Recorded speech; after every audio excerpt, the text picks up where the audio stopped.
বান্দরবানে cookie চীনের সন্ত্রাস বিরোধী যৌথ বাহিনীর অভিযানে আটক ৬৬ জনের মধ্যে ৫৩ জনের রিমান্ড মঞ্জুর করেছে আদালত। রুমা থানার ২টি মামলায় জিজ্ঞাসাবাদ করতে এই আদেশ দেন আদালত। পাশাপাশি এক নারীকে জেলগেটে জিজ্ঞাসাবাদ সহ মামলার ৫৭ জন আসামিকে সোন অ্যারেস্ট দেখানো হয়েছে। বৃহস্পতিবার দুপুরে বান্দরবান সিনিয়র জুডিশিয়াল ম্যাজিস্ট্রেট আদালতের বিচারক মোহাম্মদ নাজমুল হোসেন শুনানি শেষে এই আদেশ দেন। বান্দরবান কোর্ট পুলিশ পরিদর্শক ফজলুল হক জানান, রুমা থানার ২টি মামলায় ৫৭ জনকে আদালতে হাজির করে পুলিশ আসামিদের ৬ দিনের রিমান্ড চেয়েছিল। আদালত উভয় পক্ষের শুনানি শেষে ৫৩ জনের রিমান্ড মঞ্জুর করেছেন।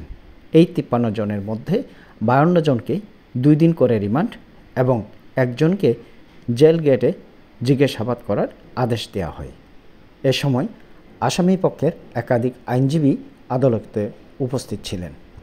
এর আগে বান্দরবান জেলা কারাগার থেকে কঠোর নিরাপত্তায় ১৮ জন নারী ও ৩৯ জন পুরুষসহ মোট ৫৭ জনকে ২টি পুলিশ ভ্যানে করে বান্দরবান সিনিয়র জুডিশিয়াল ম্যাজিস্ট্রেট আদালতে হাজির করা হয়।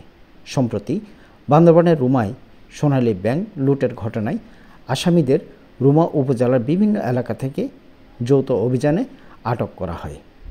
এদিকে বান্দরবানের চলমান যৌথ বাহিনীর অভিযানে এই পর্যন্ত ৬৬ জনকে গ্রেপ্তার করা হয়েছে।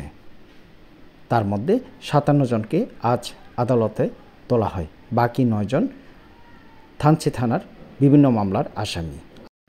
আল ফয়সাল বিকাশ, বাংলা ভিশন, বান্দরবান।